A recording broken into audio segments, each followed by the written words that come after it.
Postoji globalni fenomen gdje žene dođu do vrata zaključanog automobila i krenu ta vrata manijakalno otvarati, očekujući da su ona sama po sebi otključana. Iako ti stojiš sa strane s ključima od auta u džepu i sa apsolutno svim rukama zauzetim i nema nikakve šanse da uspiješ otključati ta vrata prije nego što ona dođe do njih. No, ona svejedno misli da će se auto sam od sebe otključati čim mu se ona približi. Zašto je to tako? Ovo je moja teza. Znate ono kad ste tek prohodali i svaki put kad bi sjedali u auto, vi ste joj otvarali vrata. Što ste time činili? Neprimjetno ste otključali auto, došli do suvozačih vrata i otvorili ih za nju. Ona nije ništa trebala. Ona je samo trebala sjesti. Ništa drugo. I to je predivno. I smatram da tome treba težiti, ma koliko god život bio težak. No ipak, nekada tijekom dulje veze to se izgubi. I ona je u žurbi života i obaveza postala sama sebi primorana otvarati vrata. U nekim slučajevima vi ste uspjeli otključati auto prije nego što ona dođe do tih vrata. Ali onda ipak u drugim situacijama niste to uspjeli.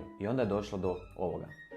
Na kraju možemo zaključiti samo jedno, a to je da žene nisu krive što silovito pokušavaju otvoriti zaključana vrata. Muškarci su krivi. Muškarci su uvijek krivi.